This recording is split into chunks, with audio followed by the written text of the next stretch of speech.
Yeah. Hey, it's so great to talk to you. I really enjoyed this film.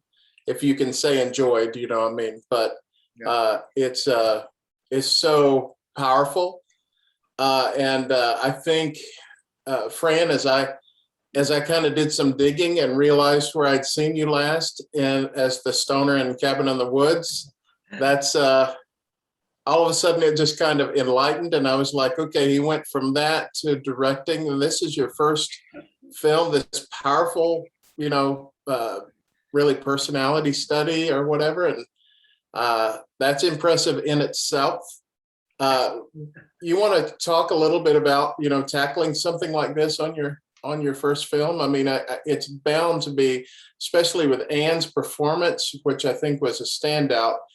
Uh, I mean, you know, it's just going to get more and more buzz and more attention. I think it's such a great film. Yeah, thank you. I look, I wonder if this will make sense. I haven't really felt comfortable with this notion of, or it doesn't feel true to what happened to say that I wanted to tackle this thing as my first film. I've been dreaming about making movies my whole life, and nothing like this.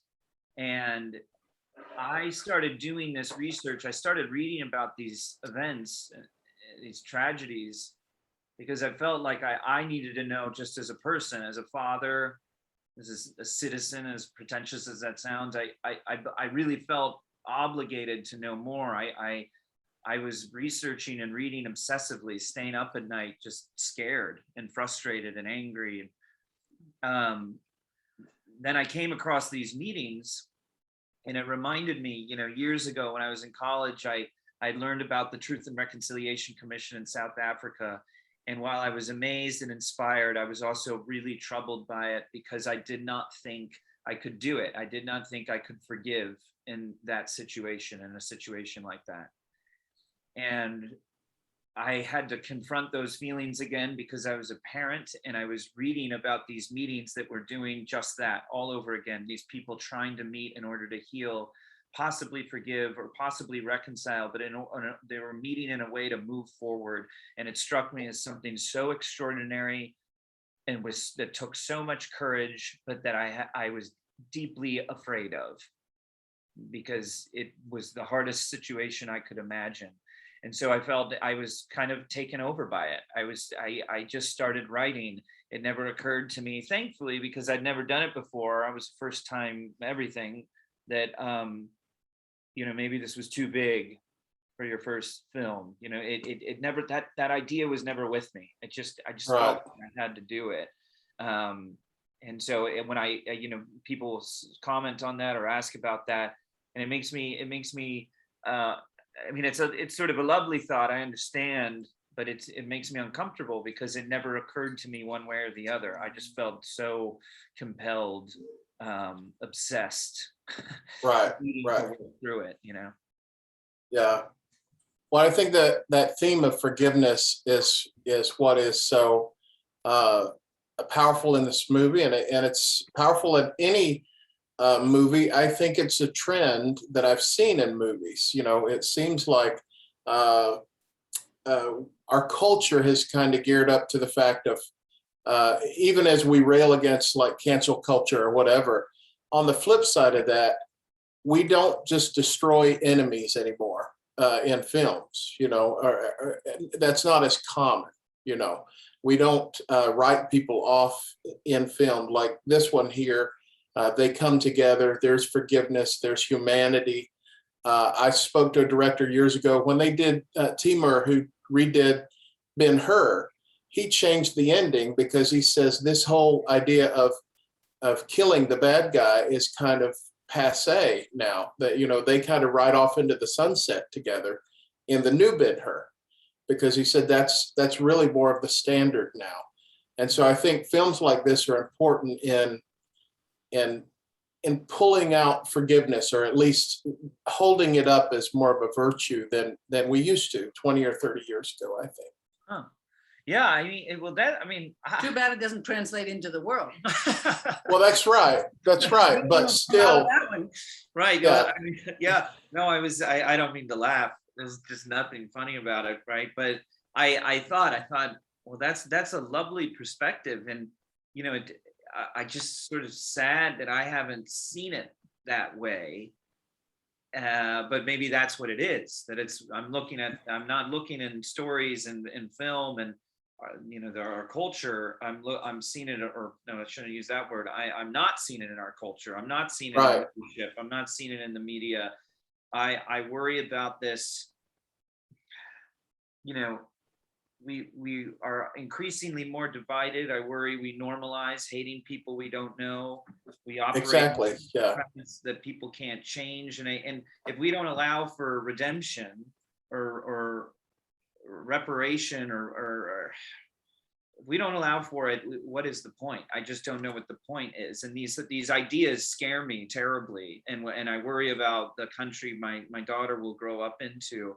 So that's what felt to me so necessary about telling the story the way I told it. You know, filming it the way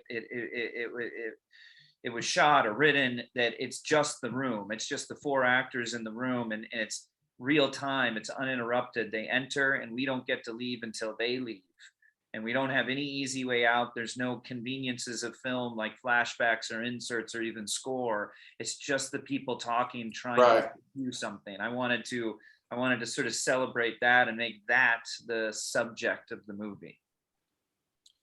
And your character, I think, is the key to all the change in there, because I saw it and I may be forgetting, but I don't think she's the only one that doesn't show anger. She just shows remorse. It feels like there's anger that rises up with the other three. And you're, to me, the glue. Your character is the glue that really brings everybody together because of your, maybe the humility, maybe, is there anything about your character that, as you read it or even as you stepped into her shoes, it kind of jumped out at you? I think what I realized, and I came to know it on a much deeper level as we continued to work, is that this woman, to her great credit, has come to a realization that most don't in life, because they're not put in circumstances that will teach them this. And that is that everything that came before is over. Life as we knew it is gone, is shattered. And it gets to a broken place where I suppose you have two options or several. One is to build back the defenses, to build a narrative that says, yes, but, no, I'm sorry, but, I'm a mother too, so none of those hold. Right. None of those hold. And so she proceeds with the awareness. Well, I would say this, no expectation that they will forgive me. Right. How? And no way to defend what happened. There is no defense. And so deciding to move forward in her life with the profound awareness and acceptance that this is my life now. Mm-hmm. And that to me means you can move forward and you can put yourself there without any excuses, without any anger, only trying to hear them and answer their questions. I know that sounds terribly simplistic. Amazing. I thought that was so powerful how you described that. Isn't it funny when you're in this situation? Well, funny, goodness. I was thinking of a couple of circumstances. I remember I have a wonderful cousin he's very, very far to the right, religiously and otherwise. Pro-life, don't get me started. And we've always been like this in that regard. And I used to fight openly with him. What do you think you are? Hollywood is this. You don't know anything about Hollywood. And I would just spar with him. And then his father died, my uncle, beautiful man. And my sweet, dear cousin came to the door, and I looked in his eyes, and he was broken. No anchor. His father, he had some struggles, emotional struggles, my cousin. And his father had always been by his side. And that was gone. And I just saw in his eyes, oh my goodness, this poor man is broken. Right. In his eyes. So now we refer to each other as brother and sister. I thought, because he's got 3 brothers. I said, this is where we're going, you and me. Oh, We're good. brother and sister. So we stay away from all that stuff. And when he creeps back in, I tell him, hey, because we're never going to agree. Yeah. And you tell me what Jesus meant, because that's to you and different to me, but we love each other. And he's beautiful. So what's my point? You just recognize profound loss, and that all his defenses, all his anger, all his anything was gone. I don't know. I mean, And I had, oh, go ahead, Fran. no, I think what some of these characters, or what the character, maybe the parents of the victim want to see or need to see, whether they can name it consciously, is suffering, because we share in that.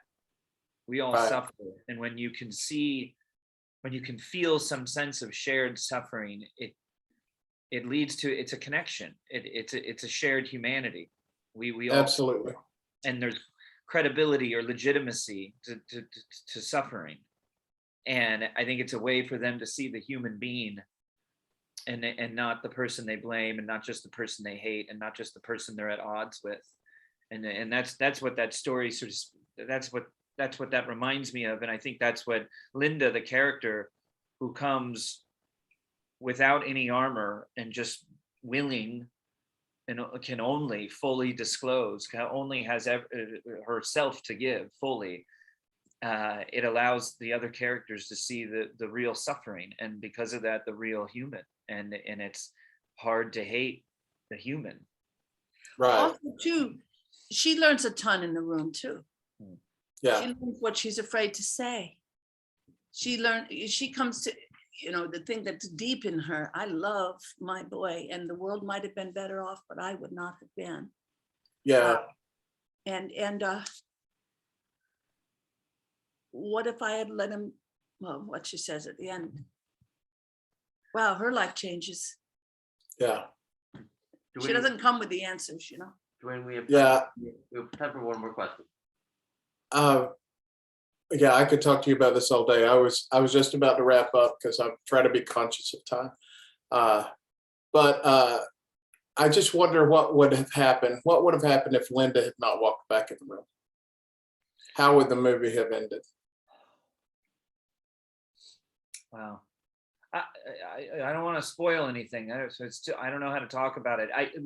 Yeah. Maybe I shouldn't have asked. I can speak sort of generally that forgiveness, it's complicated. I'm not sure it benefits all parties equally. There's a transactional element to it. I get to forgive and move on. What does it really do for you, the person receiving it? I was really fascinated by that, and I was trying to look for something deeper that might make forgiveness, irrelevance, a strong word, but just another subject entirely. And I thought that was about connection. And I think of this, what she's saying. I think of this, the message is, trying to comprehend the incomprehensible. And I was thinking of the story of Saint Francis and the leper, where he embraces this thing that he fears. He embraces this thing he abhors and is afraid of and disgusted by, but he chooses to embrace it. And that's this notion of, I guess, how well can we ever know each other, but how hard do we really try? And that connecting, forcing the connection, forcing some kind of human connection, despite your differences. Right. It makes it almost puts forgiveness in an entirely different subject, in an entirely different conversation. And I think that's something that this character feels needs to be said or addressed or felt or expressed. Yeah. Wow. Thank you so much. It's an honor speaking to you. I'm gonna root for this movie as far as it'll go, and we'll be cheering as I'm sure that you'll get many accolades and recognition as it releases. So thank you so much for your time today. It's just a privilege to talk to you. Thanks.